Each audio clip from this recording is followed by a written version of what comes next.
আসসালামু আলাইকুম।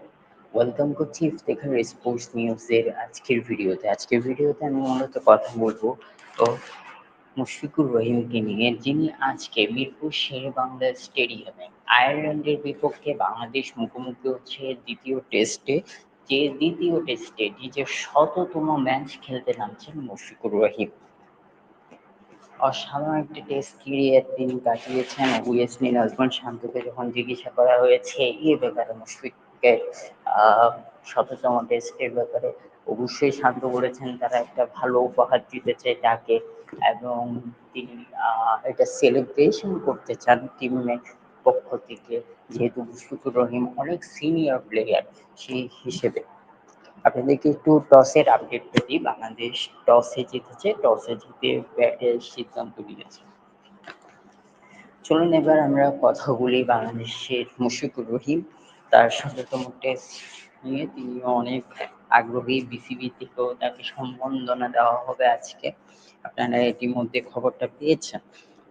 মুশফিকুর রহিম ইতিমধ্যে ৯৯টা ম্যাচ খেলেছেন, ১৮২টা ইনিংসে খেলেছেন।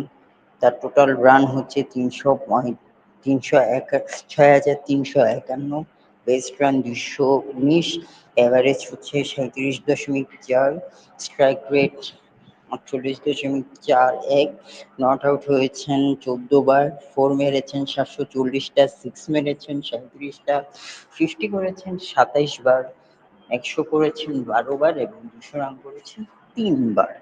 ওভারঅল মুশফিকুর রহিম নিজের শততম টেস্ট, নিজের কেরিয়ারটাকে আরেকটু ডেভেলপ করার চেষ্টা করবেন, এবং হচ্ছে আপনার বলা যেতে পারে মুশফিকুর রহিম একটা বড় ইনিংস খেলতে চাইবেন, এটা অবভিয়াসলি বলাই যেতে পারে।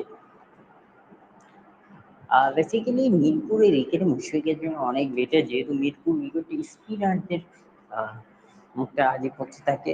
আপনার স্বাভাবিক জানেন মুশফিকুর রহিম স্পিনারের হিসেবে খুব ভালো খেলে থাকে। তো অল দ্য বেস্ট মুশফিক, আপনাকে শততম টেস্টের আন্তরিক অভিনন্দন জানিয়ে আজকের ভিডিওটা এখানে শেষ করছি। দেখা হবে পরবর্তী কোনো ভিডিওতে। সবাই ভালো থাকবেন, সুস্থ থাকবেন। আসসালামু আলাইকুম।